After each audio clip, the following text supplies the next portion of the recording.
Hello everyone, this is Dark Journalist with a very special interview with Oxford scholar and Giza Death Star book series author, Dr. Joseph Farrell. Today, Dr. Farrell will go deep on the covert machinery that allows a whole category of advanced exotic UFO technology to remain behind a wall of secrecy, and how 75 years of CIA obfuscation and political lies have kept the game going right up until today. Have we hit a turning point? Please join us now.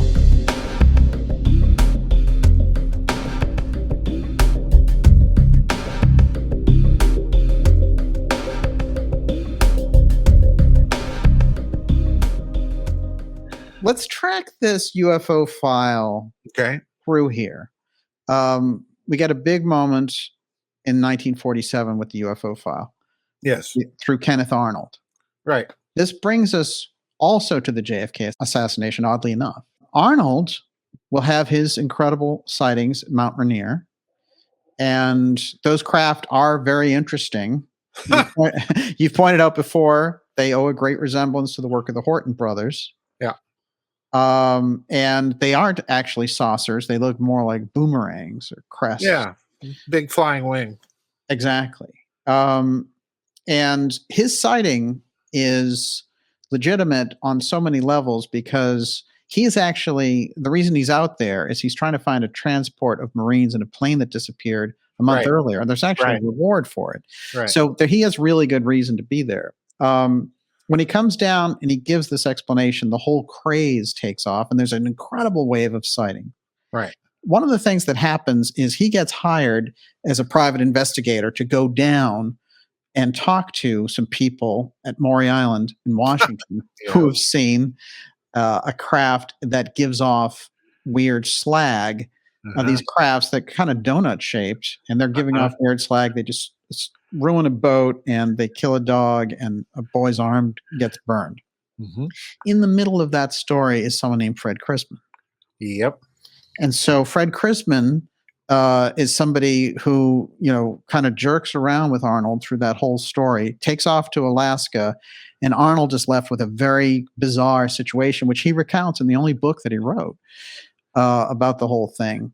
Later, this very same Chrisman is going to be put up as part of this trial assassination of the JFK assassination by Jim Garrison. And Garrison thinks, as he submits to his book publisher, this guy is the one who was involved directly with the shooting. He's a Boeing assassin. Right. So that's where he had arrived at. Chrisman then connected to this very first UFO case Kenneth Arnold, actually pre his sighting. And in that whole, before Roswell and everything else, what are we looking at with Chrisman and his connection there to the UFO file and then the assassination? Well, you're forgetting another important step in the Chrisman story, and that is who is taking the report. Who is taking the report? For Kenneth Arnold and for Maury Island. Who's covering all of that in 1947? Guy Bannister. Guy Bannister, exactly. He's the one filling out the reports on all of these incidents for the FBI. Right. Subject matter X. Yes. Because he's the special agent in charge. I think he was based in Boise at the time. So in other words, he's the one ultimately, if you're following all of these reports and the flow of information, when the reporters interview Kenneth Arnold, they in turn, all of that is getting back to Guy Bannister. He's filling out the reports for all of this. And so where does Bannister end up? Why? He ends up in New Orleans. And by the way, let's not forget, what's his name? Kerry, one of Chrisman's cohorts, pardon me, ends up in New Orleans as well. And if I'm not mistaken, my memory tells me that at some point, Chrisman himself ended up in New Orleans during this, this same whole time period. So we've got this little nest of people that are, Guy Bannister being right at the top of the heap, that are all connected to the issue of UFOs. And here's the big problem with Guy Bannister. When he is summoned to appear before the House Assassinations Committee, kind of like de Mohrenschildt, he suffers a convenient heart attack, Right. and all of his files go missing. Exactly. Now, here's a guy that had files out the wazoo, and Bannister strikes me as the kind of character, especially if he's dealing with subject matter X up there in Idaho and Maury Island and Kenneth Arnold and God knows what else he's dealing with related up there.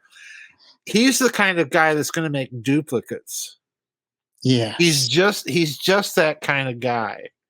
Absolutely. He's going to make duplicates of everything that he ever sent to Hoover. And I think probably it's just because Bannister is that kind of paranoid guy. Plus, he probably knows what he's dealing with Hoover. Right. You know, so Bannister gets summoned to the House or the House Assassinations Committee. They're all a blur. Warren Commission. Well, yeah, basically. Yeah. And he suffers this heart attack, and his files go conveniently missing. Right. He what's interesting, they got rid of him really quick because he's involved in the assassination. It happens in 63. In 64, boom. Boom. You know, heart attack. And this is really interesting too because yeah, you're right. It wasn't the House Committee. It was the Warren. Yeah, thank you. Yes, that's where he was going. Yeah. But the pattern is exactly the same. Yeah. Yeah. Bannister very famously has an employee in the summer before the assassination. The employee is Lee Harvey Oswald, who was supposed to be a left-wing commie who just came back from Russia, and he's working for a right-wing FBI chief who's a private eye agency infiltrating student groups. Yeah. So instantly that story, fresh back from the Soviet Union too. Right. So Oswald, as you know, a crazy Soviet-loving leftist, it doesn't make any sense him working for Bannister. So that story is just out the window. Oh yes. So whenever we get around Oswald, you've pointed this out, and it's absolutely undeniable. Whenever you get around Oswald, there's aerospace and UFO connections. Yes. Around him as the assassin and before he's the alleged assassin. And what is that about? There again, Bannister is another one again, which shows that connection. It's, if you want to know what it's about, radar.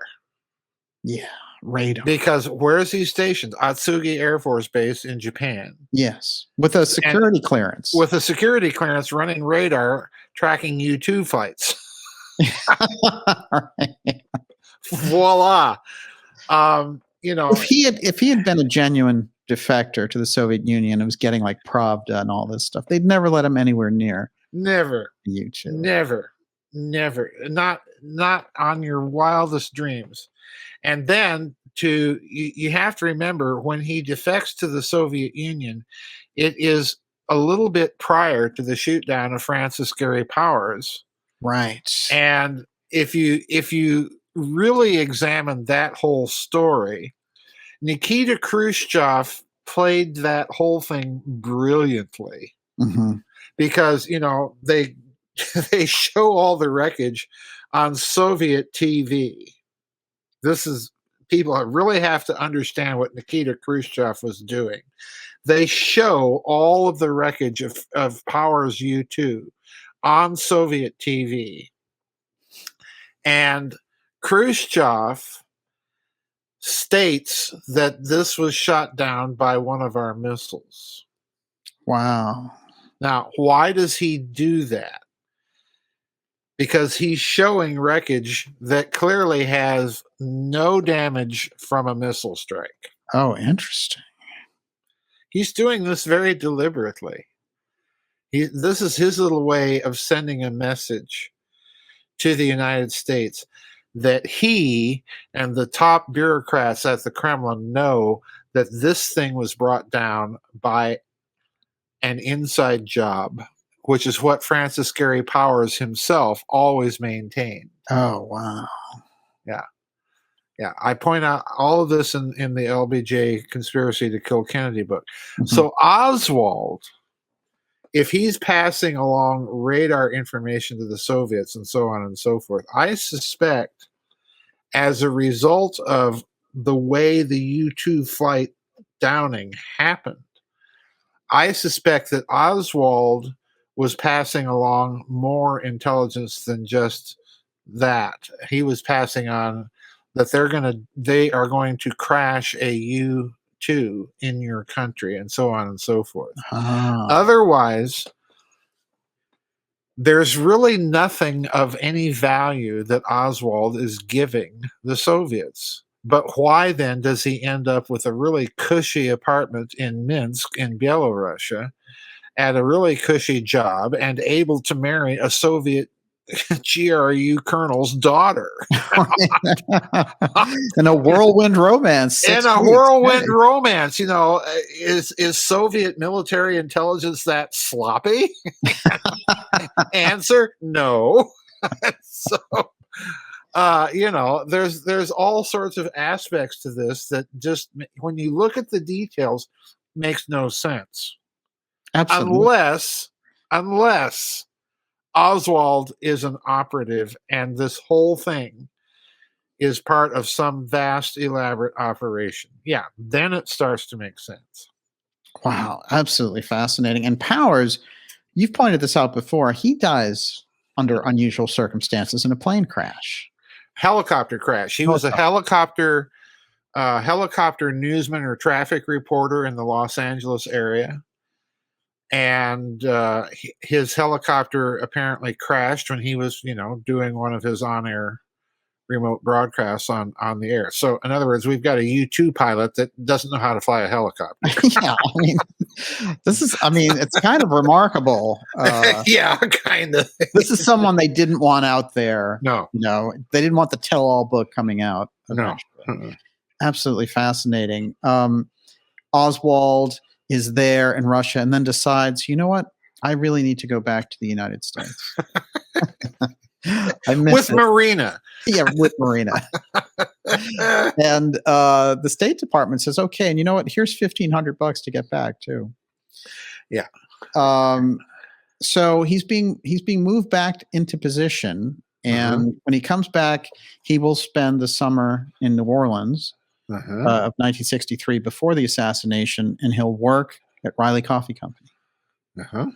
And Riley is interesting for a lot of reasons, but one of the interesting things that he says when he's leaving is, I'm going to join NASA. Yep. And then Garrison, 4 years later, investigating the case, goes to track down those fellow employees at Riley to get some kind of read on what Oswald was doing and all the rest. And he finds out all of them have gone to join NASA. Yep. What's that all about? Well, obviously, Riley Coffee Company is a cutout. Yes. I mean, it's a front. And what's really interesting about it is, since when does NASA use cutouts? Right. What possible value could a coffee company employee have to NASA? Right. It doesn't make any sense. No, it doesn't make any sense whatsoever. So, in other words, this is a cutout, but NASA doesn't normally recruit people from cutouts. Who does? The CIA. The CIA. Yeah. Sure. Or the NRO or the NSA. But, it's a 3-letter agency. Yes. That's recruiting for NASA in a coffee company. So the cutout tells me, all right, we've got a cutout in New Orleans, of all places, which is not well known for its aerospace industry. Let's put it that way. Right. So what is a coffee company that's functioning as a cutout doing recruiting for NASA? Yeah, exactly. And I have no idea, Daniel, other than this is another one of these bizarre links in this whole story that if we knew all the facts to, it would make sense. But unfortunately, we don't. All we can say is it's a cutout. We've got all these NASA people there. And is the company a cutout for NASA security? Well, we do have, the Torbett document and its allegations about the Defense Industrial Security Command and Werner von Braun Disc. and yeah, DISC Yeah. and so on and so forth. But maybe it's a cutout and recruiting op for that. I don't know. Interesting. The Torbett document, which is like a 1970 WikiLeaks after the Garrison assassination, the Garrison trial of the JFK assassination, it goes into great detail about DISC, which no one has ever heard of prior to that. But Right. what's interesting about it is, one, it makes sense. Yes. And two, the people that are listed as agents, Guy Bannister, Lee Harvey Oswald, David Ferry, we find them all working in that Yeah. milieu. Yeah. And we all find them in the heart of the Garrison trial. So Garrison is right there. He's face to face with this thing, but he doesn't know what it is. Yeah. Yeah. Well, the Torbett document, people have to remember, the Torbett document is essentially a compilation that was done by a South Texas lawyer based in and around Fire McAllen. So, in other words, way down there in the southern tip of Texas, who was allegedly part of Lyndon Johnson's machine. Right. And he did this whole document as kind of a compilation of all the stuff that had been uncovered in the Garrison investigation. Mm-hmm. So, in other words, the Garrison files, which incidentally, a lot of them are still under wraps. That's yes, that's the whole CIA file on Garrison is gone. It's under wraps. Yeah. The Torbett document is the only thing that we have that can peer into some aspects of the Garrison investigation that does not come out during Clay Shaw's trial. Right. So, it's a key piece of documentary evidence, but it has to be handled with some care. Mm-hmm. But the thing about the Torbett document is there are details in it you learn nowhere else. Yes. Oh, it's completely original. It's totally original, and some of the details are so, let's be honest, laughably bizarre. Yes. That no one in their right mind would come up with them. Yes. Unless they were true. It's of that nature. For example, the Umbrella Man. Right. Is identified in the Torbett document as being Ferenc Nagy, Hungary, Hungary, who was the fascist premier of Hungary in Admiral Horthy's regency during World War II.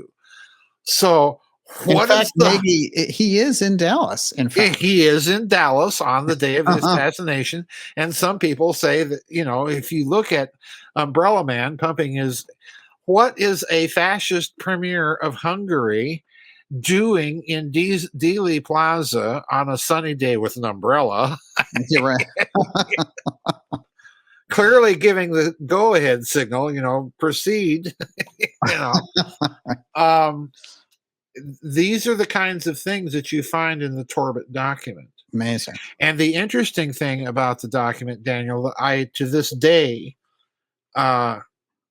defy anybody to dispute. Had it not been for the Torbett document, we would never have known, other than through the Clay Shaw trial. And it's a detail that doesn't really get hammered in the Clay Shaw trial. It certainly does in the Torbett document. We would never have known about Permindex or Central Mondial Comercial, or in other words, the World Trade Center operation. Yeah. None of that would ever have made the light of day. Wow. And Permindex, which you explored very well in your book, but what we know about it is that it was set up as a CIA front as an assassination house. And it was booted out of Italy for those activities. Yes, it was. Yeah. And so Permindex and Central. Yeah. And guess who has a huge share of the stock in the company in Montreal? Who?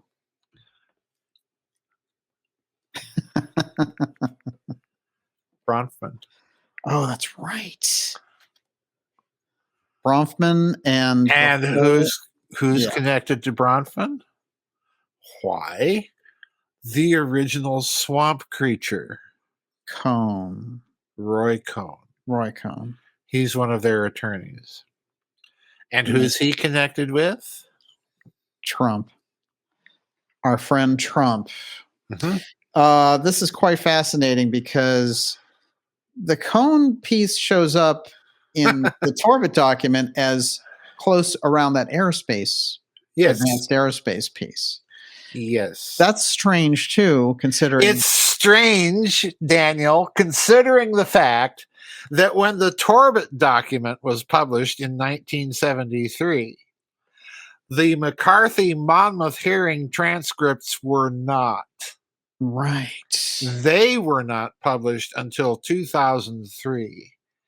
So anyone making the assertion that Roy Cohn had something to do with advanced aerospace technology in 1973 is doing this either on a lark or they have some pretty secure inside information, and it's the latter, because as I pointed out in the McCarthy book, when the Monmouth transcripts are finally released, it's very clear that Senator McCarthy and Roy Cohn both knew something about UFOs and so on and so forth, simply by the way they're asking questions from the witnesses that they're summoning.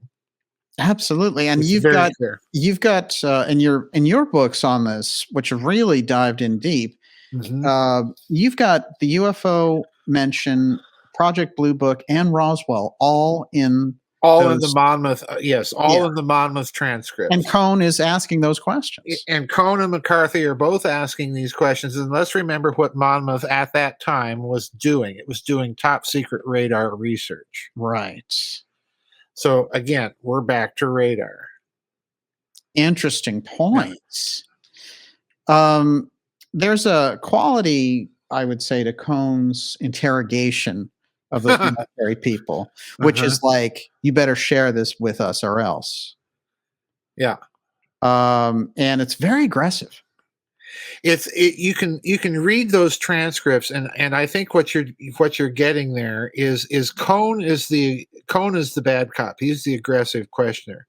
McCarthy, if you read McCarthy's questions, they're the subtle questions.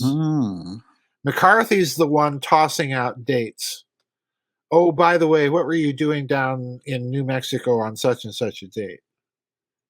And he's doing this at points when you read the transcripts where it would have been rather obvious if you were the witness that you were under extreme stress, and then bang, you get these little detailed, these little detailed questions from McCarthy. Oh, what about that?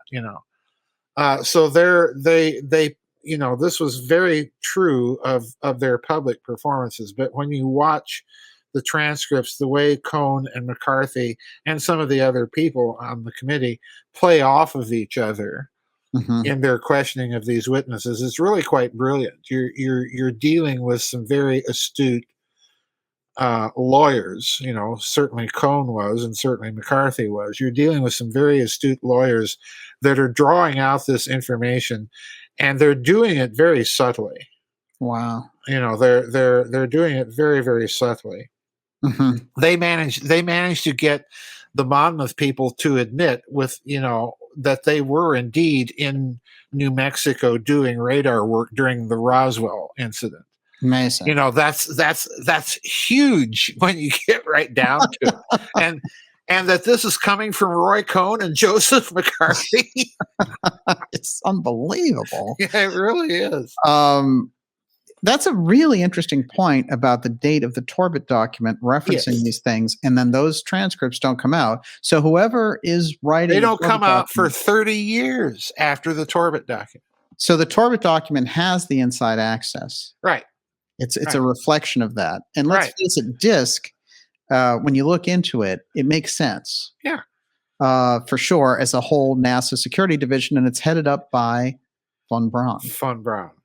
Which also makes sense. Now, let's look at that aspect of the story, the DISC story, just very briefly. you'll recall in my other books, SS Brotherhood of the Bell, and so on and so forth, Covert Wars, Breakaway Civilizations, and all of that, I've pointed out numerous times the same thing that Linda Hunt pointed out in her book about these paperclip Nazis, and that was that after their arrival in this country and their basing in El Paso, Texas, that they appeared to have recreated the entire command structure that they had inside of Nazi Germany. That's number one. Number two, they were driving around in Mercedes automobiles that were quite expensive and beyond the ability of their army salary to support. So in other words, they're getting money from somewhere. And number three, the biggie, is that they have dead drops that they use inside of Mexico. Oh, wow. So in other words, outside of the reach of the United States. Outside of the reach of the United States. So what happens is the American Army counterintelligence, after the Roswell incident, this is key, after the Roswell incident, reopens the security vetting procedures on most of those Nazis. And guess who's at the top of the list? Who? Kurt Davis. Amazing. They reopened his file because they learned that he had denounced a colleague of his in 1942 in Nazi Germany to the Gestapo. So they reopened his file. And who is Kurt Davis? Well, Kurt Davis is not a rocket scientist. He's a high voltage discharge and plasma physicist. It is Kurt Davis that is put in charge of the Apollo missions at Cape Canaveral during Project Apollo. Incredible. That's the head guy. Very close friend with von Braun. You often see their pictures together. Davis is the guy with the Mensura on his face. Mm-hmm. And then Davis, just before he retires from NASA, is put in charge of what? The UFO file. The UFO disk. Unbelievable. Then he retires from NASA and becomes a board member of OTROG in the Congo. Right. And OTROG in the Congo is Area 51 in the Congo run by Germans. By the German government. So in other words, the disk operation, it would not surprise me at all to see von Braun in charge of a Defense Industrial Security Command if they have reproduced their chain of command, if they're running dead drops, and if they are getting another source of income that's not their salary for the U.S. Army or the U.S. Air Force. Incredible. The person that makes me think of is Walter Dornberger. Ding, ding, ding. General Dornberger. General Dornberger. And he's, in fact, von Braun's boss in Nazi Germany. He's von Braun's boss, right. We know one of the key things about Dornberger is that at the judgment at Nuremberg, he was to be tried for crimes against humanity and put to death. And it's von Braun's intercession that gets him out of that. Yep, absolutely. And he takes over. He comes over and he becomes a VP at Bell Helicopter. Bell Helicopter, that's correct. The connection there with Dornberger, again, we have another Nazi connection with the JFK assassination because his protege is Michael Payne. Yep. And Michael Payne and Ruth Payne host the Oswalds, who have just come back from their tour of the Soviet Union. Yeah. So when you look at that and you see the connection there of Dornberger, and Dornberger, again, involved deeply with the X-15, very secret aerospace projects. He is, in fact, that X technology. He's the face of it. Yes. You're looking at the secret technology piece directly with Oswald, Payne, and Dornberger. Yes. Yeah, absolutely. If you look at Dornberger, and what he did inside of Nazi Germany. Dornberger is a curious figure in that he's kind of a a bureaucrat manager who is running his actual department that he works for is the Heereswaffenamt, which would be the Army Ordnance Bureau, would be a way to translate that. And the particular part of the Ordnance Bureau that he's working for is for the artillery and bombardment wing. So in other words, Dornberger's a manager. Mm-hmm. And as a manager of that type of project, he's also a security man. Interesting. So he's a good choice for von Braun and the other Nazis to bring over. And let's not forget what I said about the South American wing of this. You have three very interesting people in Nazi Germany that, quote unquote, die at the end of the war, often 2 or 3 times, and each time is a bit different than the other. You've got Martin Bormann. Yes. You've got Heinrich Miller, and you've got Hans Kammler. Right. And I call them the unholy trinity. Why are those three important? Well, Bormann is the financial genius. He's the guy that sets up this post-war Nazi financial outfit. Heinrich Miller, Gestapo Miller was his nickname, was the guy that covered up Hitler's affair with his niece and then her subsequent and very suspicious suicide. Oh, right. And did so at the behest of Martin Bormann. Gestapo Miller ends up putting that triple ring of security around all of Bohemia. Oh, right, yeah. In Czechoslovakia as part of Kammler's operation. Uh-huh. And Hans Kammler is the guy that's heading up all of Nazi Germany's secret research projects. Including the Bell. Including the Bell. And by the way, he's also the guy in charge of all the slave labor. All right. So if you want 3 people to set up a post-war Nazi international, well, look what you've got. You've got finance and management, you've got security, intelligence, and counterintelligence, and then you've got the actual management of the projects themselves, including the recruitment and the labor. Amazing. There you go. If you were to follow the trajectory of those 3, do they all land in Argentina? Oh, I think so. Absolutely.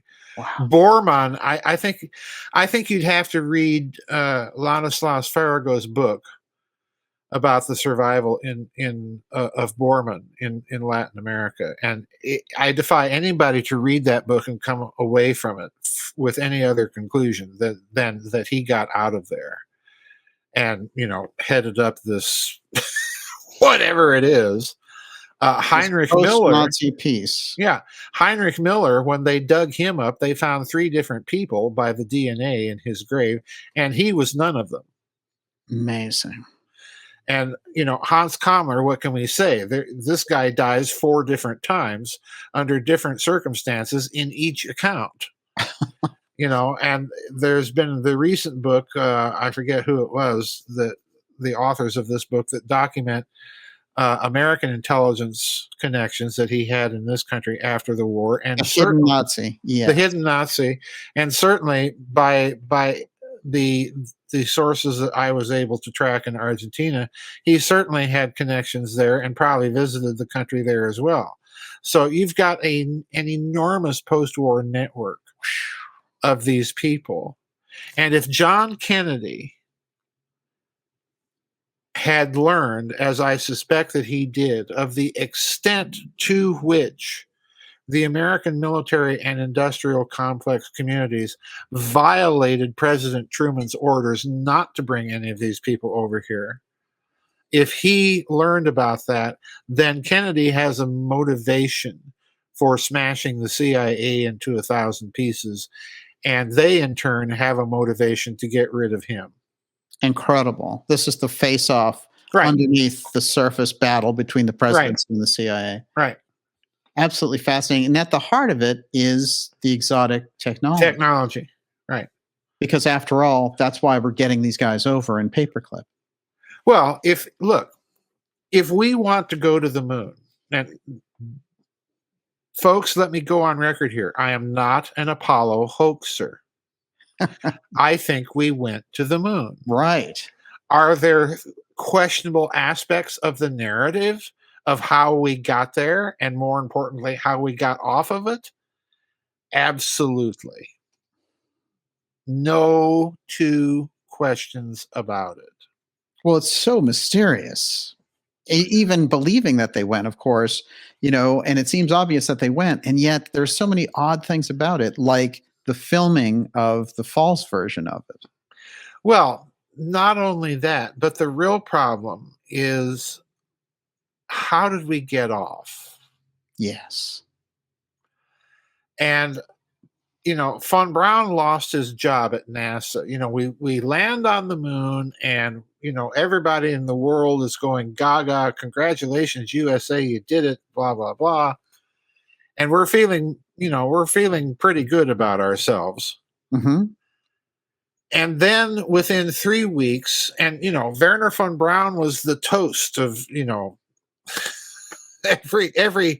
every party in DC. And then within 3 weeks, he's resigned from NASA, and he takes this weird job at Fairchild Industries, and then he just kind of fades from view.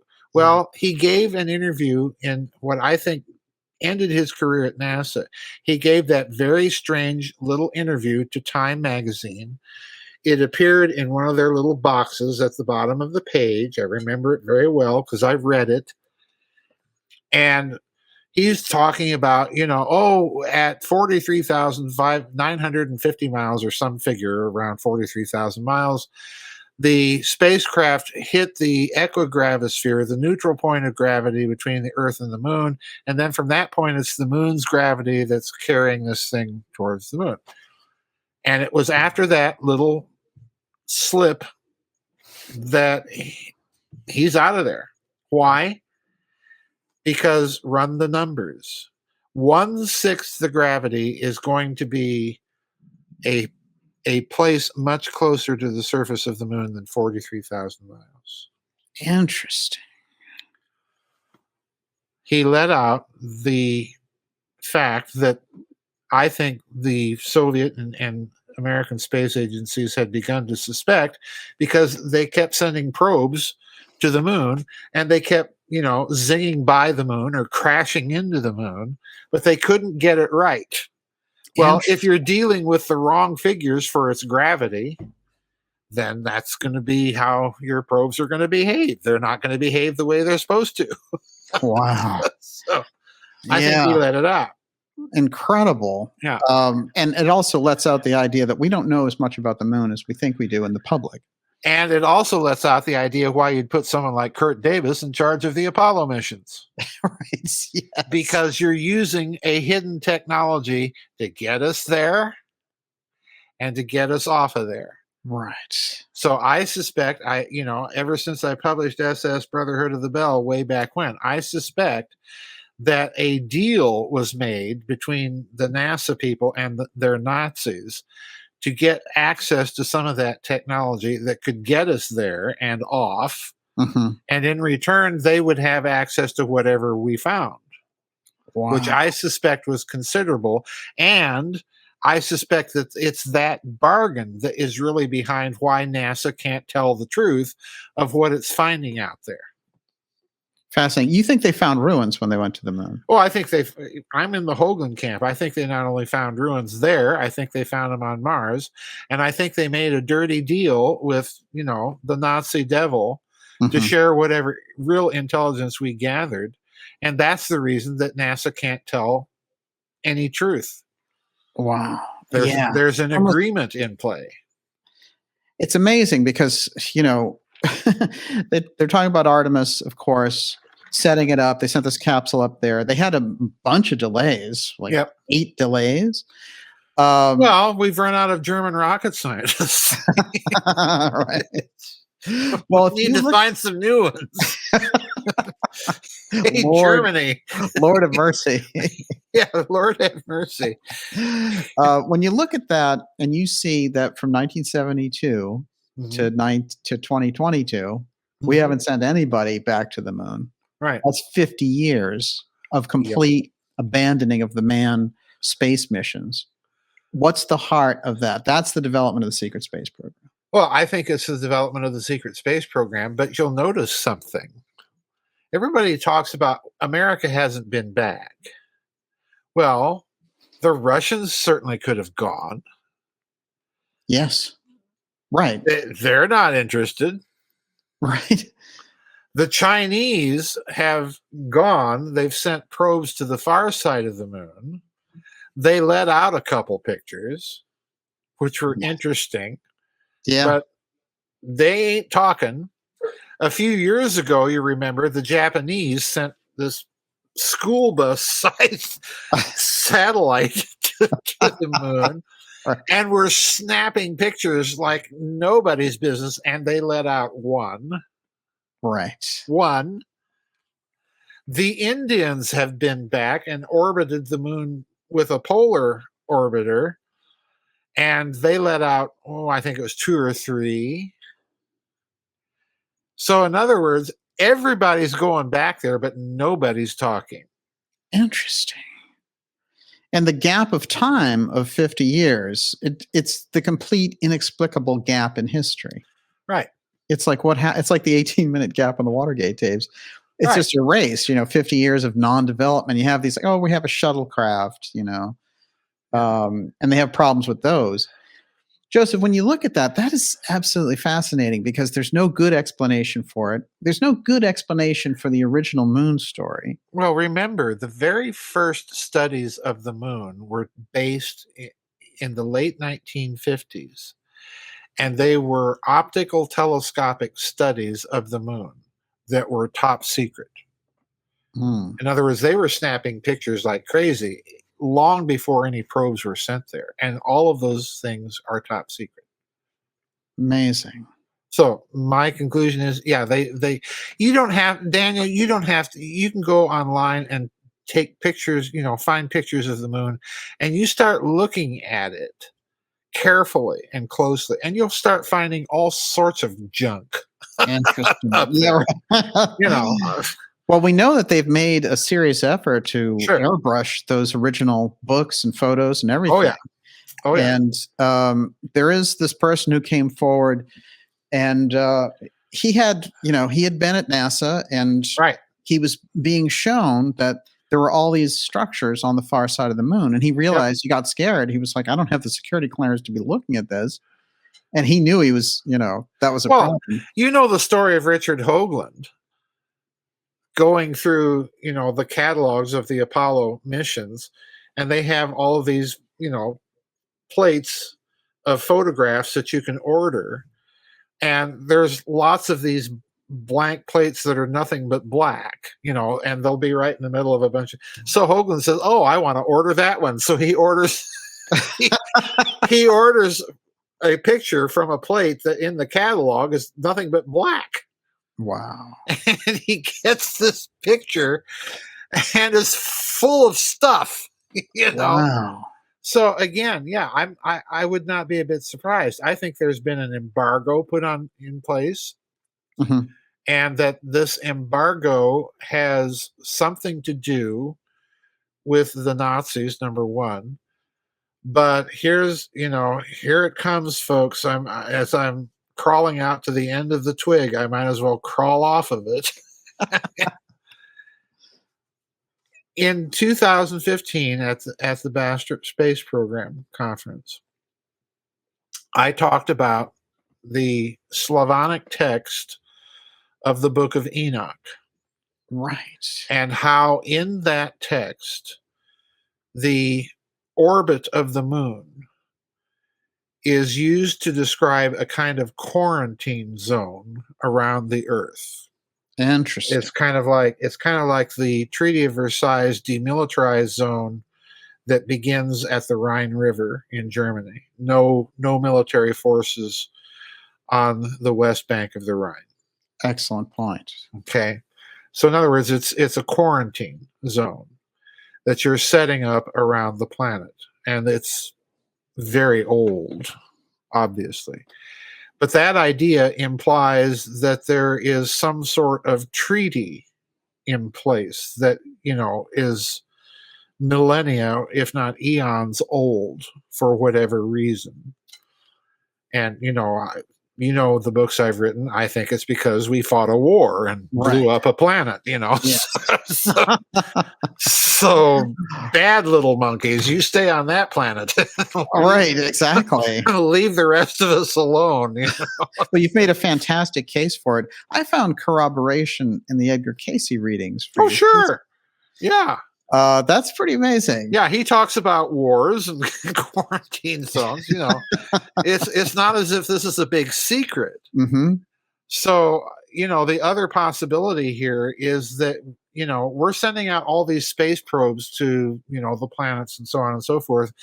We always make a point to put on the probes a little plaque. We're coming in peace for all mankind. Right. Like, who are we worried about out there? Who's planning to read it? Yeah. Yeah, who's planning to read that? So, the other possibility here is that there is an embargo over all of these things. Right.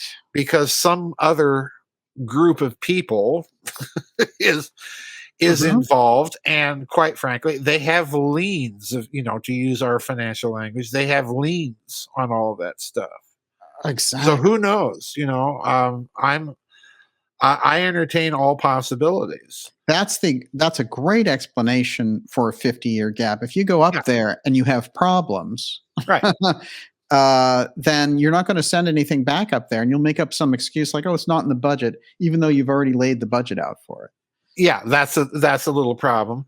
And there are those who say that Apollo 13, the one that had all the things happening to it, there are people that believe that there was some sort of UFO event that got all of that started. Now, I've never seen any solid evidence for it, but there are people that make that claim that this was the warning. Mm-hmm. Quit coming up here and taking our rocks back down there. Joseph, who is flying all these UFOs? I don't know. And I defy anybody that says they do. No, that said, I do think it's clear that with a lot of them, you're dealing with a very advanced but very human terrestrial technology. I think that's clear. Yes. I think in some cases you're dealing with definite technologies that are pushing the boundaries of what we're capable of. And I'm thinking particularly in terms of some of those space shuttle footages that show these weird disc-like things with a little spiraling thing that kind of pop into view or pop out of view. And there's two ways to explain those things. You're dealing either with a stealth technology that's being switched on and off, and it's not all that inhuman, or you're dealing with things making dimensional hops because the signature is going to be exactly the same. Oh, interesting. But if it's the latter, then, as far as I know, humans don't have that capability. Then you've got another fact that I think enters the thinking of people like Alfred Lading that I talked about in my book, Covert Wars and Clash of Civilizations. Well, Lading was this German-American engineer that very early on suspected that a lot of this UFO tech was Nazi in nature. But he subsequently concluded that not all of it could be, because there was simply too many UFO incidents. And his reasoning was basically this technology that the Nazis came up with is so complex and so complicated, it's very difficult to engineer and to have it account for all of the vast numbers of all these sightings. So there's another player involved here. Wow. So, I'm kind of in that camp. Yeah. That, you're dealing with somebody that is possibly not human in the sense of not of the species Homo sapiens sapiens. Mm-hmm. But I do think ultimately you're dealing with some sort of genetic, if we're talking about the existence of extraterrestrials, then I think you're dealing at some point with people that are genetic cousins. There is a relation. There's some sort of relation between these hairless monkeys on this planet and whatever hairless monkeys are out there. Because there's too many strange things about human history. There's too many strange texts that indicate that we've got some connection with living beings out there that look like us and walk like us and, all the other stuff. There are genetic anomalies in the human genome that no one can really adequately explain, particularly Charles Darwin. Thank you very much. Oh, wow. That whole evolutionary circus that goes on and on. Talk about a religion, my God. Yeah. Talk about a religion. There you go, folks. But anyway, they're still waiting for the missing link, like the evangelicals are waiting for the rapture. But it's fascinating. And this is very off the track. But I was reading a story about this King Tut jewelry that they found when they discovered him, and the meteorite that was on his breastplate, and it was only found in this one Libyan desert, this extreme edge, and it was a piece of a meteorite. But somehow they knew to get it and put it into his breastplate. There's something there. They understand something in those cultures about our relationship that we lost. Yes, in relation to the space relation, and it's kind of whether it has to do with what's out there or who is out there. They seem to have a track for it. The star. Yes. System. Yeah, absolutely. It's really modern mankind that's and particularly in the materialistic West that's lost this idea that we've got some sort of connection. I don't have any problem with it. I don't see what the big deal is. We've got those stories in the book of Genesis. We've got those stories in the Vedic literature. It's fairly universal in the world. So I don't see what the big deal is. The only thing those stories tend to make very clear is that not all those people are our space brothers, right? and have our good intentions in heart. This is where the narrative starts to go off the rails. The Tower of Babel. That was just all a big misunderstanding. Joseph, to round it all out, sure. President Kennedy grappling with the UFO issue and the forces around it in aerospace, in politics, in intelligence. His level of knowledge gives him the ability to say, I know what's going on with this. And he gets that knowledge through Forrestal and others. Yes. But when he comes in, the real face-off is, I know I'm on the same level with you. And we are, I know what you're up to, and I'm going to make moves, therefore, to balance out this situation so it's not your secret. Right. Is that a good way to look through the lens? I think it's a good way to look at it for the following. In fact, I think it's one of the principal ways to look at it. Not the only way, but certainly a principal way of doing so for the following reason.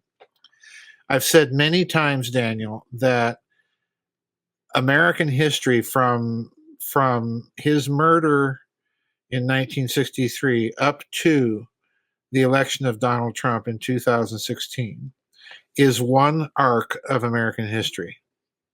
Right. And the reason why I say Trump is because if you look at Kennedy and the apparent knowledge that he had of this phenomenon, and let's remember, a lot of that knowledge probably came from Joe McCarthy. Yes. There's the connection there. They're close. The Kennedys and McCarthy are very close.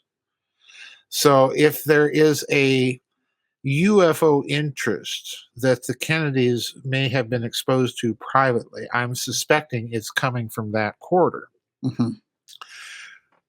by the same token, when President Trump takes office, you're dealing with another man that had access to those kinds of private sources of information that would have put him many levels ahead of the standard occupant of the Oval Office, Right. and would have put him in the same league as a John Kennedy. Hmm. And again, those connections go to McCarthy through Roy Cohn, Hmm. and they also go to a completely different area with his uncle Hmm. at MIT.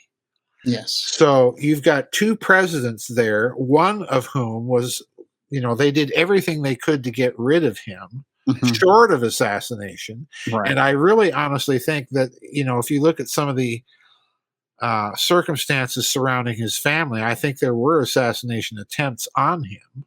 Amazing. The helicopter business with Melania and so on and so Yes. forth. I think there were assassination attempts, but they finally they let that go because it would have looked too suspicious to try and do that again. So I'm looking at Kennedy and Trump as two presidents who are intimately involved in the UFO question. Right. And we have to remember, in Trump's case, Hillary was supposed to be the UFO president. Exactly. And in Trump's case, we also had all of those strange interviews supposedly that took place between him and his son, with his son asking him about this stuff and him saying, I can't talk about it. About Roswell. About Roswell, yes, about Roswell.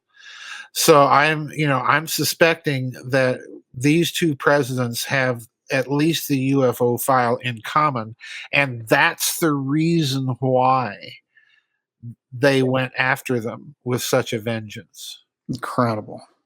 Yeah. Yeah. It adds up. It does.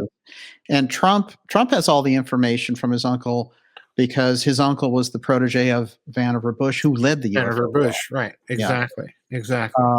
So that's the inside track. Yeah, and we don't, the other peculiar thing, we don't know exactly what Roy Cohn ever told Donald Trump, because Trump doesn't talk about Cohn.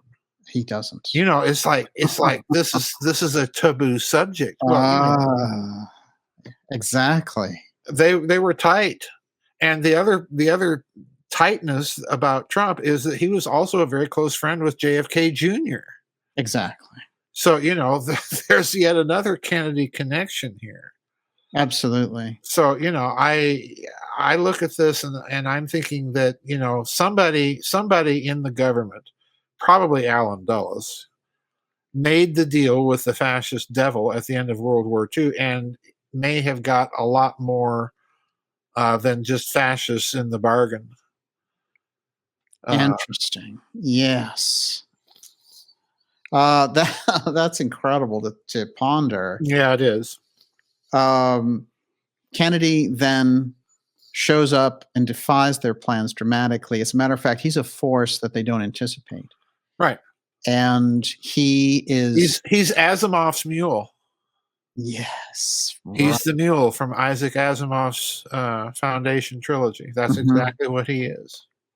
Incredible. And he takes them on to the point of sending the memo 10 days before he's assassinated, saying, I want those high threat UFO files. Yep. But he does other things. He visits air bases. He goes to, the AEC in Nevada. He's going to the heart of where they keep these things. Yes. And he's reasserting on some level executive control over a runaway national security state. And that, in the final analysis, is why they go out to such a degree to take him out.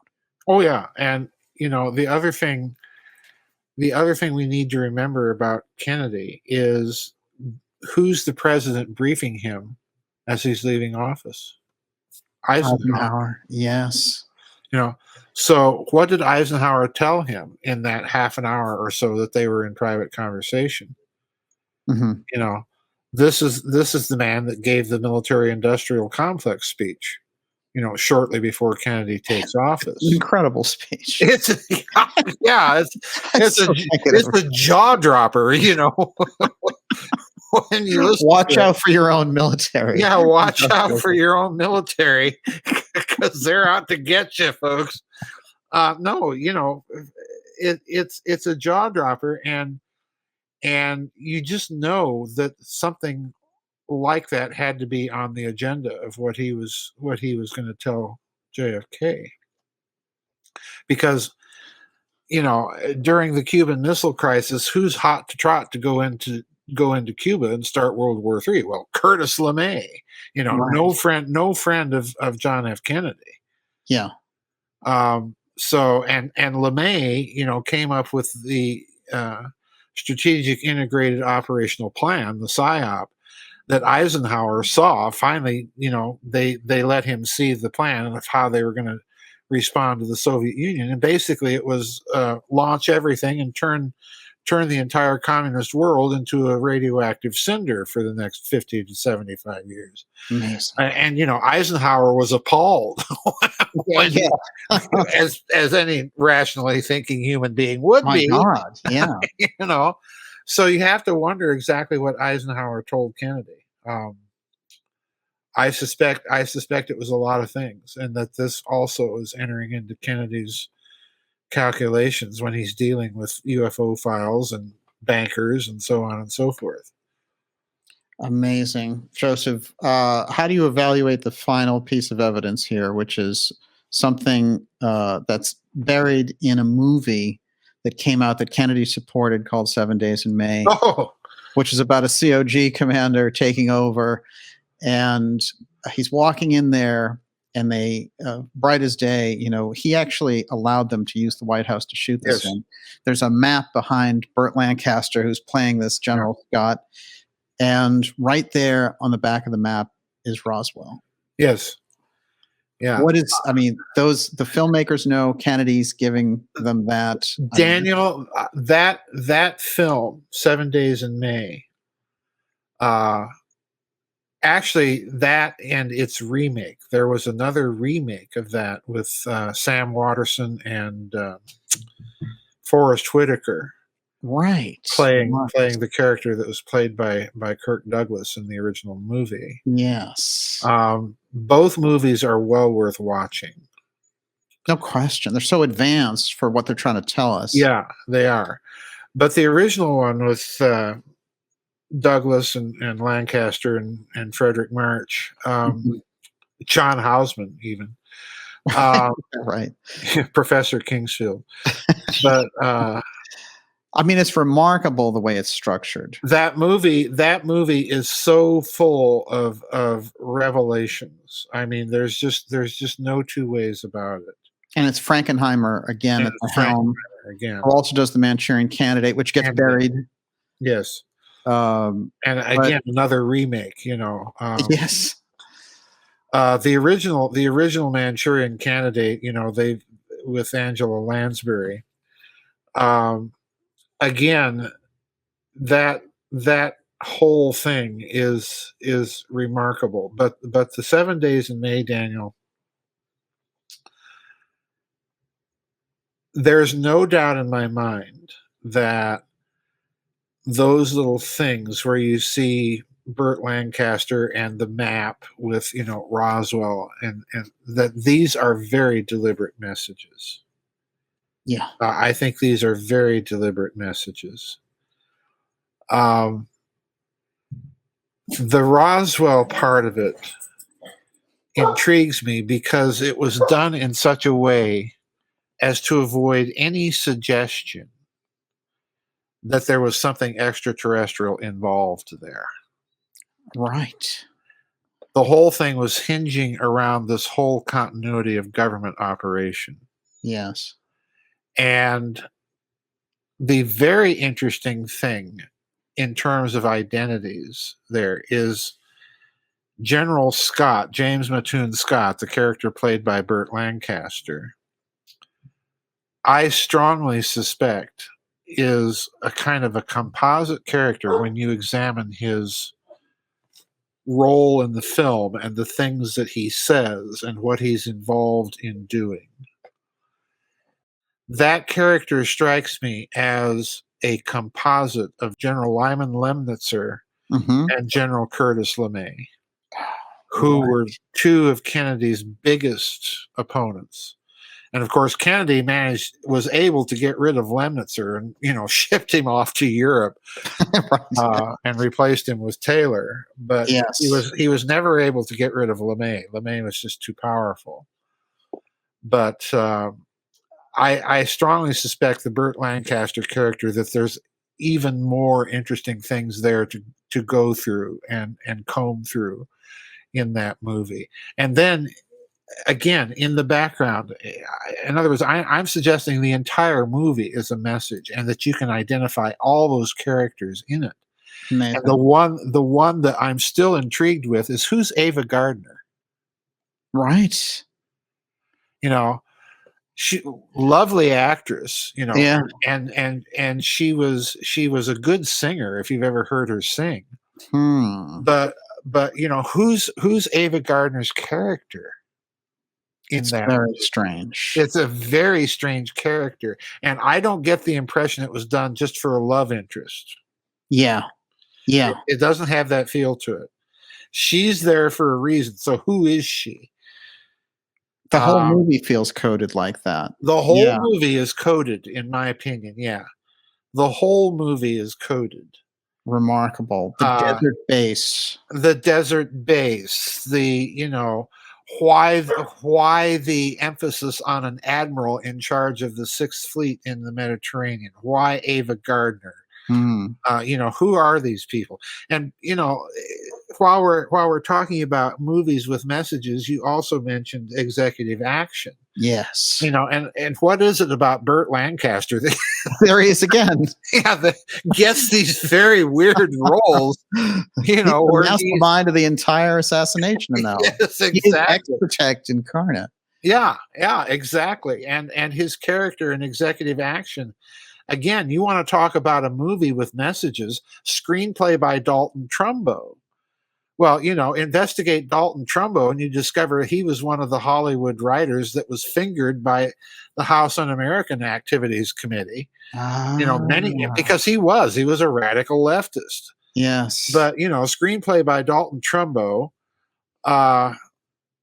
Grandpa Rockefeller, played by Will Geer. Yeah. They do an excellent job of portraying Oswald in that too, about how they have to watch films to get him down, because the two Oswalds thing, this guy has to show up and act just like him. Yeah. The film, and as you say, it ends with that actuarial note when you see the pictures of all the dead witnesses and how many there are. Wow. Unreal.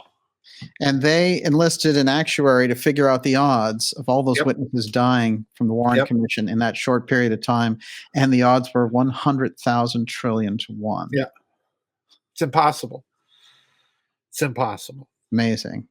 Yeah. And the reasons, karate chop, mistaken for a deer.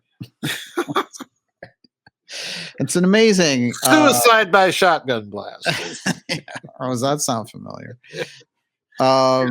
Joseph, whenever they had those committees, there was always this wave of strange deaths. Johnny Roselli, DeMoranchild. That's pretty obvious. Trafficante, yeah. Yeah, all of them. Yeah, the mob seemed to have its mob wars right at the time that Congress is investigating the assassination. Gee, what a coincidence. And there's Cohn with Bronfman and related to Aerospace. Yeah. So there is that loop. Oh, there's so many connections that spin out from all of this. And it's just, it's a measure of networking theory for one thing, but it's also a measure of just how corrupt a lot of these networks are. And that if you start to tangle with them, you'd better have your own ducks in a row and be willing to roll a few heads, because that's the only language these people understand. Wow. Kennedy found out the hard way. Trump, I think the odd thing about Trump was that the Kennedy family let most of its mob ties go after the end of Prohibition. Trump, I've always maintained that as a casino and real estate property developer, he's got to maintain those ties to that segment of the deep state. So you don't want to tangle with him. Right. There's no doubt in my mind they tried a couple of assassination attempts, and there's no doubt in my mind that his own people warned him about them. Mm-hmm. Incredible. Mm-hmm. That is actually fascinating when you think about the level of Trump. And one of those big pieces of the deep state that operates around him is the mafia piece. Yep, absolutely. It's undeniable. It's absolutely undeniable. Trump Tower wouldn't have been built, folks, without Roy Cohn. It's just no two ways about it. The final piece here is at the end of his administration. Trump does two interesting things. One, he fires the defense secretary, who appointed a new COG commander. And then he enacts Kennedy's NSAM 57. Yes. Which defangs the CIA and turns them into a support unit. Yeah. And it was activated for January 7th. Basically what you're saying is Trump activated continuity of government before he left office. Yes. I can see part of it, because what we have right now is not a functioning government. Right. What we have right now is insanity. Mm-hmm. and a family grift using the Ukraine as its storefront. And you just have to wonder, Zelensky, can you not see this? I know. Putin does. Schultz does. And also, even Elizabeth Truss does. They'll dispose of Zelensky as soon as they. Oh, I know. I mean, it's just. But anyway, I just, there's something to be said about the continuity of government thing, because right now, it looks like the public institutions are all going wacko nuts. Yeah. And now we have the FTX thing. Yes. And I know that we're going to do a show just on that, because it's overwhelming. Well, at least it's a bipartisan effort, Dan. Good old Mitch took some of that money. But they're in the hot zone again in the Bahamas. Yeah, I know. Jeez. Yeah. It's like, guys, can you get a new playbook? Yeah. How many shares of Permandex stock did FTX actually hold? We don't know. Excellent point. Actually, I'm feeling the. Look, Daniel. There's with the money laundering that we're seeing going to the political parties that we're seeing, and using the entire Ukraine as the cutout in the process. Wow. I mean, tell me that this is not an outfit tailor-made to bankroll another Assassination Incorporated. Oh, absolutely. Yeah. You made the excellent point about Permandex. It's still a very mysterious corporation. Yeah. I follow up on the Lewis Mortimer Bloomfield case, where all of the papers are still being held by that Canadian court, even though they're supposed to be released 20 years ago. And they have all his correspondence with Bush and everything else. But Bloomfield, of course, who headed up Permandex, and it's still shadowy in terms of what was going on there. But you made an excellent point about it. You said the name itself may give us a hint that it's a permanent index of people to be assassinated. Yeah. That's exactly what I think the name was. Incredible. Exactly. And, as for the role of the Bush family sitting and squatting right in the middle of it, again, I'm not surprised. Wow. The Clintons are kind of the storefront. Yes. They can handle Haiti. They can handle Haiti. They can take care of the odd teenage boy running across a cocaine drop, in the middle of Arkansas.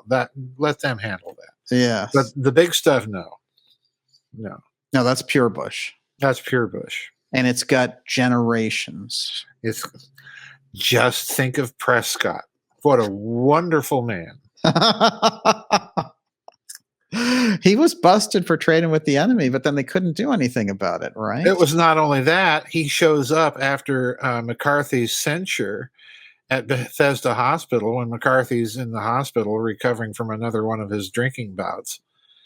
And a couple days later, after Prescott shows up, to make friendly and make nice, McCarthy shows up dead. Wow. Under incredibly questionable circumstances. And then they give him the big funeral in the Senate and goodbye. That's amazing. I mean, he flamed out. He's only there for a few years. McCarthy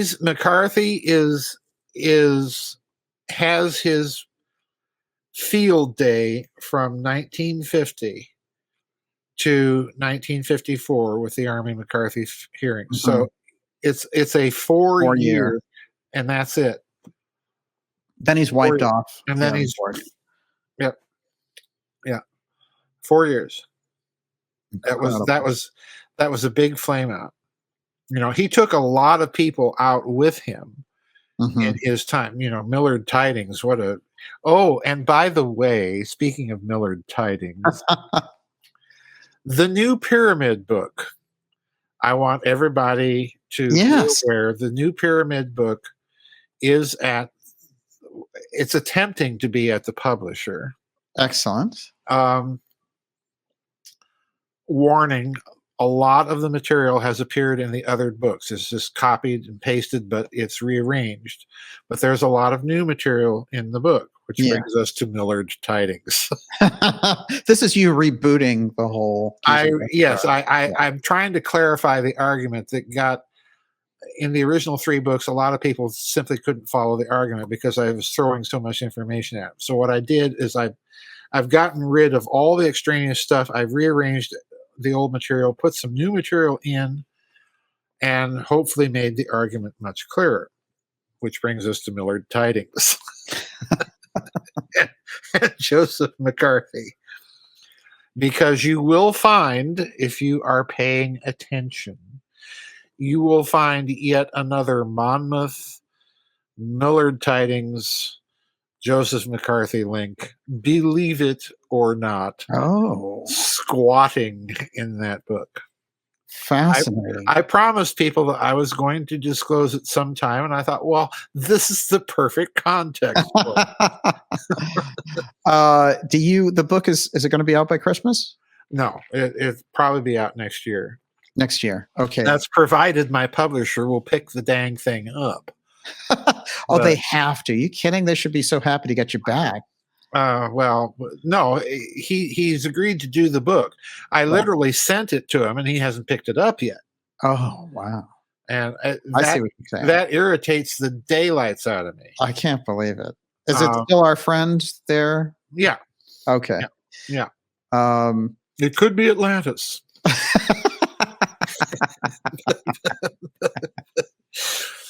But I've been in this business way too long. I know. Nothing surprises me anymore, Daniel. I don't even think I can leave that part in this interview. No, so probably good. Not. Just cut to us laughing. Unbelievable. Oh my God. Yeah. Oh yes. Shall we say it'll be an adventure? Oh yes, it will be. Joseph, the impact of the assassination 59 years later, still no records from the CIA or the government, still holding back to the Warren Commission explanation, even though we got a different explanation from the House Assassination Committee, which on the government side said there was a probable conspiracy in 1979. The memory of John Kennedy, the impact that he had, and trying to address this secret system, the secret technology in this piece. Where are we now? Well, we're in the same boat, only much worse. Kennedy, for me, I mean, just my own personal emotional reaction to it. I lived through it. I saw it happen. I saw Jack Ruby, shooting Oswald on TV live. Um, so I remember it, and what I remember most about it was that was the end of America's innocence. Right. We are not a shining city on a hill. What we have done since that time is we have tried to become the world policeman on the basis of some sort of presumed moral superiority to everybody else. When the reality is, and we're seeing it in the last two elections, when the reality is we're a banana republic with nukes, run by people who regard themselves as above the law. And as a consequence of that, and as a consequence of people not doing anything to stop them, it's going to get worse and worse and worse until it collapses. We had a couple of shots where we might have been able to roll back the corruption, but at this point, I don't see it happening. The same people are in power; they're still running for the same playbook. It's obvious they're still running the same playbook, and they're not able to keep the game of three-card Monte going. It's coming to an end. One way or another, it's coming to an end. I mean, just look at the countries abandoning the dollar right now. Right. Yeah, that's the clearest sign right there. Yeah, and it's not because those countries are good or decent or moral, but they are at least not hypocritical. Mm-hmm. Exactly.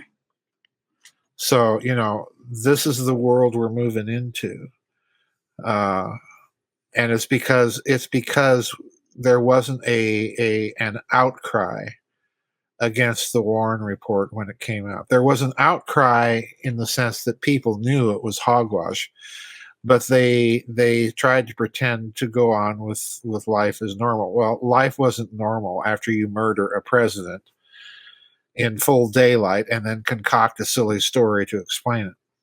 Right.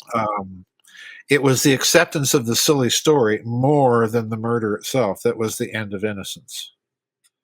It was the knowing acceptance of a hypocrisy, of a lie, that was the end of innocence. Exactly. Wow. And here's the arc. 59 years later, Kennedy attempted to break through and rein that power back under executive control, put the CIA back in its place, smash the CIA. And instead, these days, they're trying to run a UFO threat, and they're thriving as ever. And remember what else he tried to do? He tried to end the power of the Federal Reserve.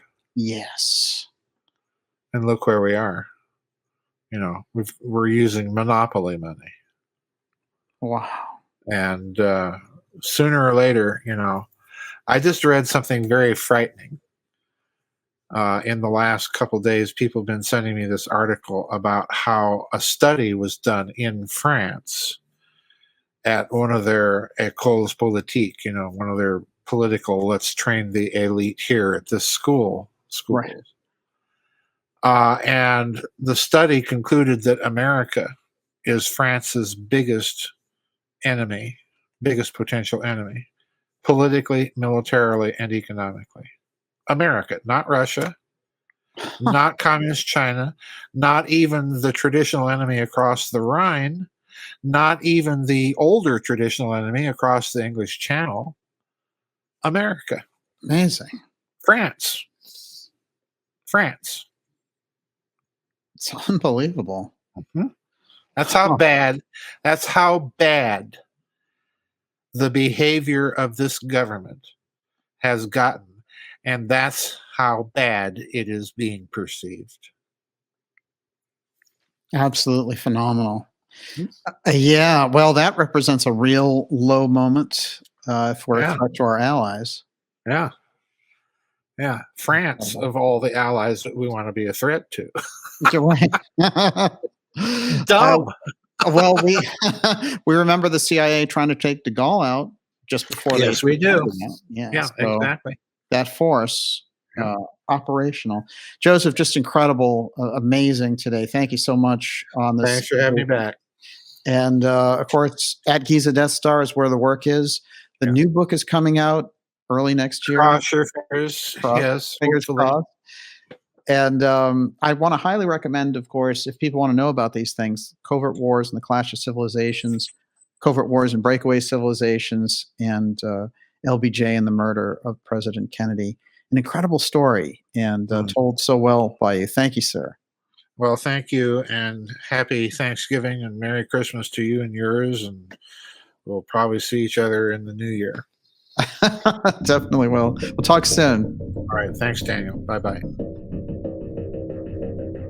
Joseph, just remarkable. And of course, you can find more Joseph Farrell's research and work and his books at GizaDeathStar.com. Amazing work, and a new book on the Great Pyramid in the works for early next year. Now, we will see you all on Fridays at 8 p.m. Eastern Time, live with the X Series. Some incredible shows coming up. Next week, former Assistant HUD Secretary Catherine Austin Fitts returns to the program. Just incredible. A lot to talk about there, and also some great, and I mean great shows coming up for you in December. See you soon.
All right, everyone, it's great to have you with us after that incredible Dr. Farrell episode. Now let's switch gears here and speak with former Assistant HUD Secretary Catherine Austin Fitts in part 2 of our deep interview. This conversation includes some powerful anecdotes from Catherine's past, as well as deep insights into where we stand going into 2023. It's great to have so many of you here with us on the Dark Journalist Show. Now, take it away, former Assistant HUD Secretary Catherine Austin Fitts.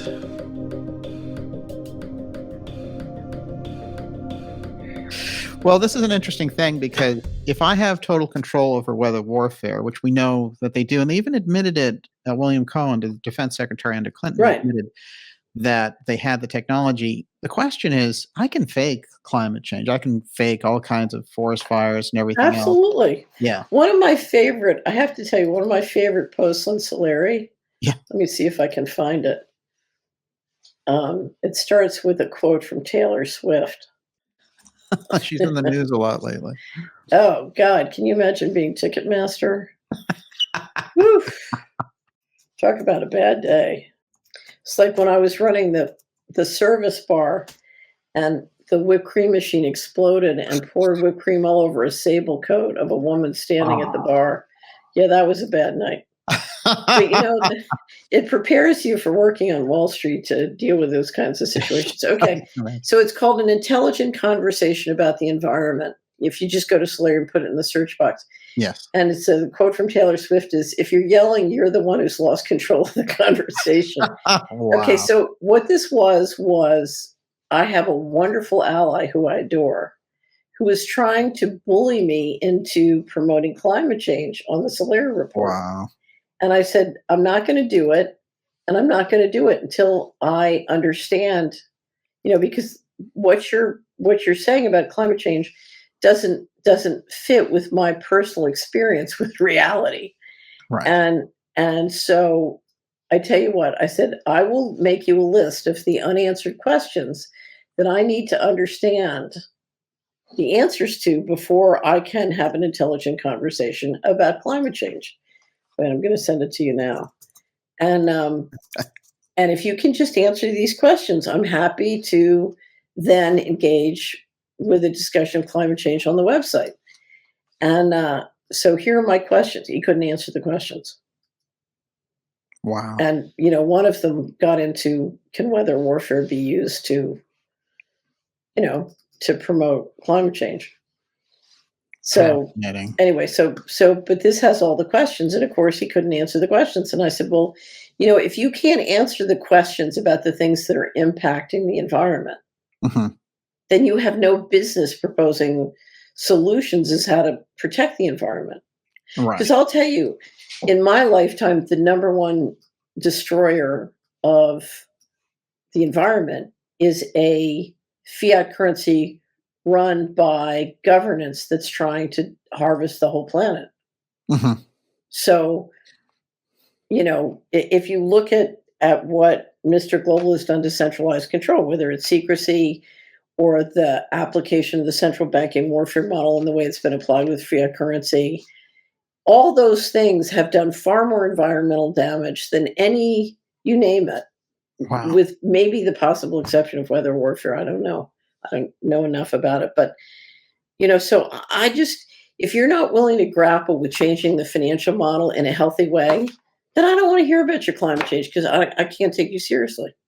You're not dealing with the root causes. Right. I'm just not, it's. You're just going to look good for nonprofit activity, and you're going to be virtue signaling to a degree where you're not really seeing what's going on the ground. Well, but I think a lot of those people are sincere, whether they've been misled or whether they've been mind controlled. Do you know what I mean? And, we've all been misled or mind controlled or both sometime in our life. So, but if you say that, but if you say that you're a conspiracy theorist, you're a Q person, you're, whatever. Right. Yeah, but I don't take people. And I know that you're seriously. None of those things. Yeah. I'm a conspiracy generator. So I'm totally into conspiracies. I grew up being trained by the people who ran the country to believe in conspiracies, to practice conspiracies. I love conspiracies. Conspiracies are how you invent your future. I'm totally into conspiracies. So this idea that conspiracies are not cool, tells me that you have no power to create your future because you don't know how to do it and you don't want to engage in the things that make it happen. Absolutely. So I'm a conspiracy generator. And I used to be a conspiracy foot soldier. I mean, that's what I was trained to do, is implement conspiracies, right? So I don't, Well, we know the CIA. I'm not a conspiracy theorist. The CIA created the term to block them from any culpability in the presidential assassination. They created it in 1967. This is a long history of using the term for derogatory purposes. Right, but I think the major derogatory purpose is the only way you can implement a successful conspiracy is if you can design one. So you have to be able to generate conspiracy theories if you're going to come up with a good design of conspiracy, let alone implement it. So I think they wanted to make people powerless by getting them to back off of the core talents you need to invent your future. Right. They wanted to hold it exclusively for themselves. Well, but it's a way of thinking. I mean, I've told you this before. I'll never forget when I started Hamilton Securities Group. We were hired to be the lead financial advisor to basically design $12 billion of auctions of distressed mortgages. And traditionally, when you auction distressed mortgages, non-performing mortgages, you would make a guess 6 weeks before the auction. Should I market into the securities market? Should I market into the real estate market? Or should I market into the mortgage market? And what I said is, something, I'm not smart enough to know 6 months from now or 6 weeks from now, which is going to be, the most aggressive market in terms of price. So what I'm going to do is I'm going to go get optimization technology, which the national labs have, AT&T Bell Labs has. They used it for, routing the telephone calls. They use it for, scheduling airlines. I'm going to go get them and I'm going I'm going to create a bid process where all three markets can bid, self-stratify, and then we simply calculate what is the most optimal combination from all three markets, and that's how we choose the winner because it generates more money. We're going to compete the three markets against each other and directly, which was unheard of that they would compete directly against each other in this kind of situation.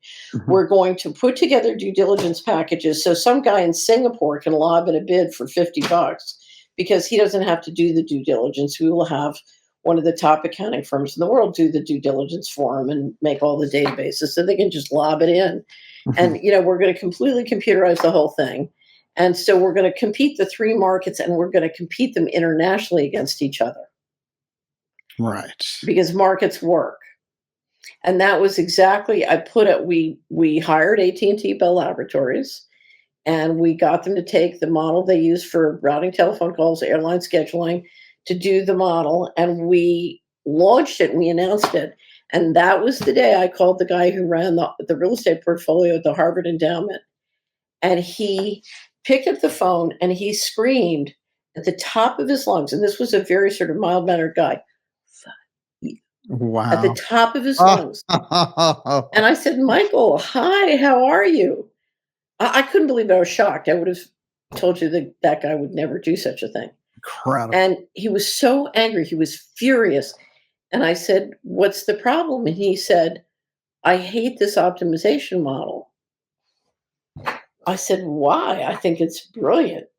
This is a brilliant application from another industry into the financial markets that will completely, get huge increased performance on the bids. And he said, the only way I can win is bid higher. I said, exactly, Mike, that's the idea. Well, but it's interesting because, I had 2 years before, approximately 2 years before, made a deal with him to play a dedicated investment bank for one of his companies. And then he showed up at the signing ceremony and pulled a switch hit on me. Oh. At which point I walked. I said, I don't do business with people who switch hit me at the closing table. Mm-hmm. That's zero integrity. You don't do that. And there were other things he wanted that just would have made the business not successful.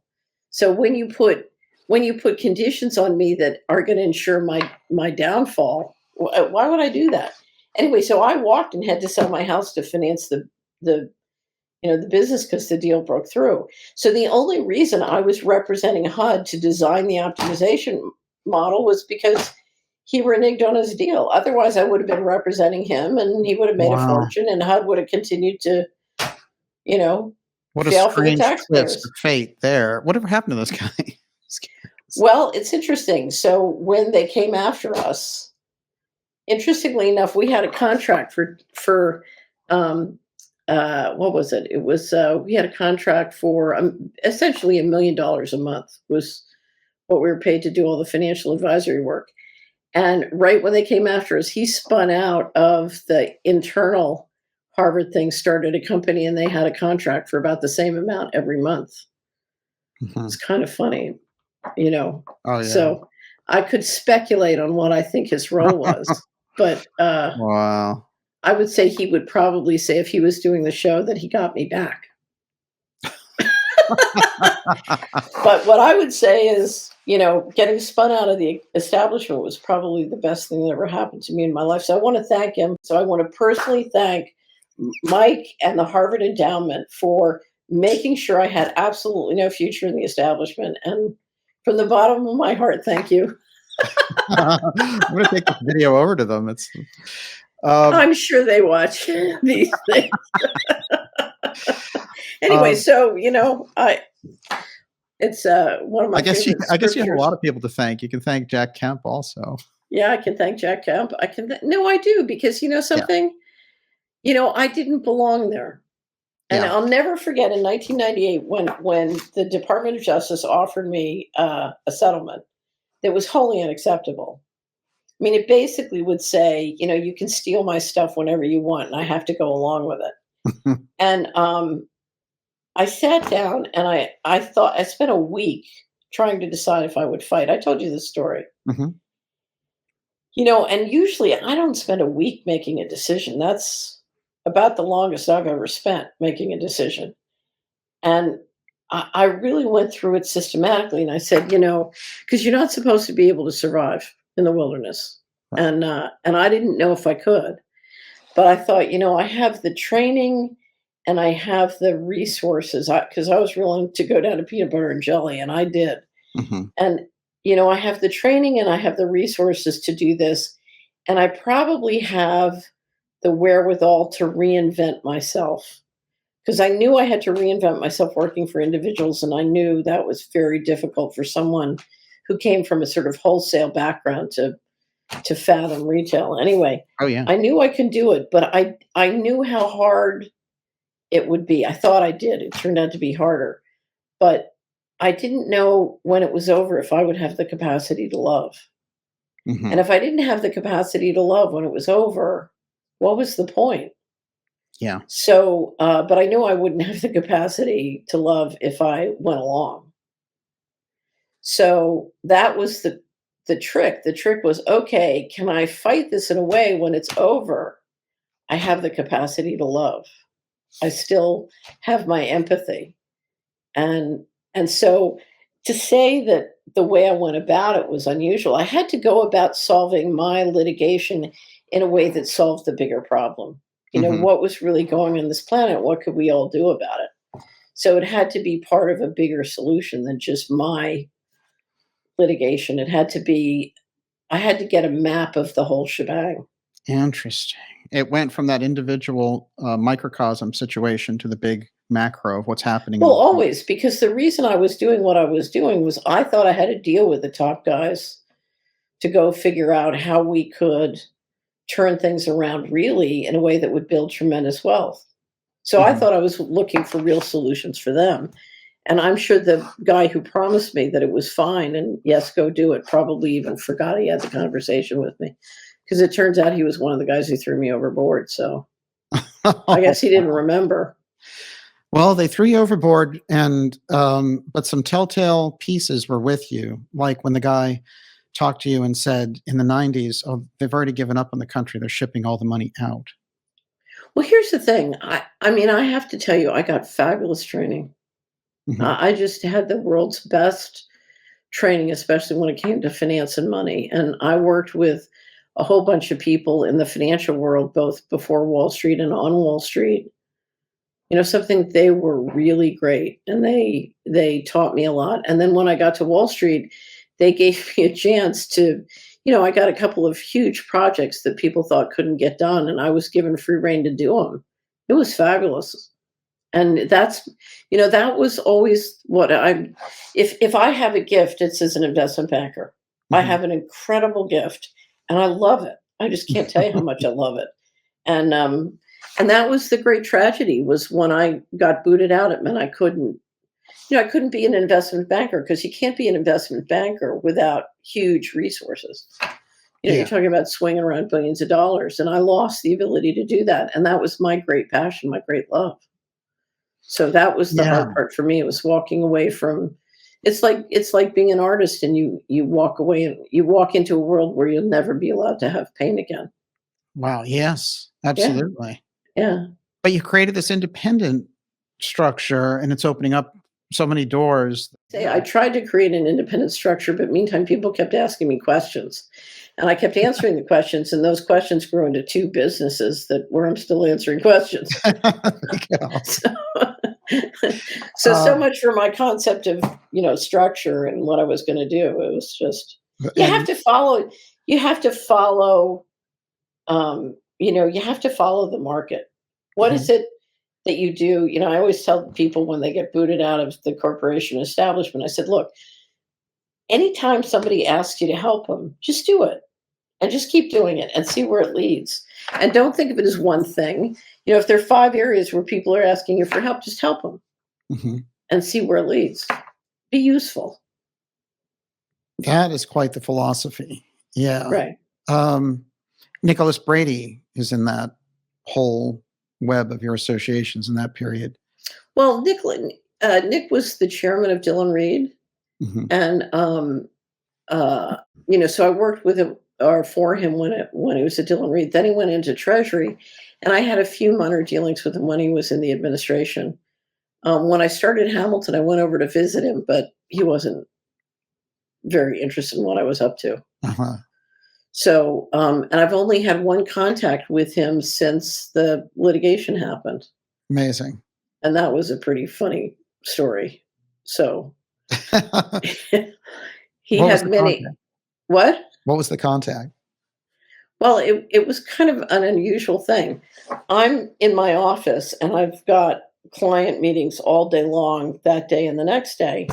And one of the people who runs our customer service calls me and she said, Nick Brady wants to talk to you and it's an emergency. It's urgent and he needs you right away.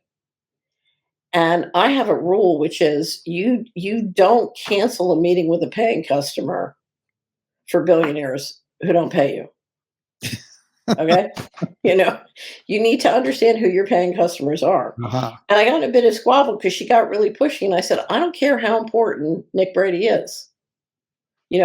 I have meetings and I'm happy to schedule. So my first time free the next morning. If I started early, I could take a call. So I said, call him back and tell him I'm happy to talk with him at 8 a.m. Well, anyway, I won't bore you with the detail because there's a back and forth with the woman who runs customer service who was convinced we would all die if we didn't, if I didn't take Nick Brady's phone call.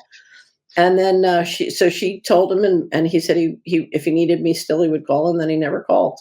Interesting. And I asked a spooky person once, what was that about? And she said, just the fact that he was willing to call me and I was willing to talk to him scared whoever he was negotiating enough that he got what he wanted, and then he didn't need to talk to me. Yeah. I don't know. That makes a lot of sense, actually. It sounds just like the kind of move. Yeah. Well, I'm always willing to receive information. So I have no idea what it was about. But he never called back. So interesting. Catherine, amazing. I missed my chance, but something? It was a great client.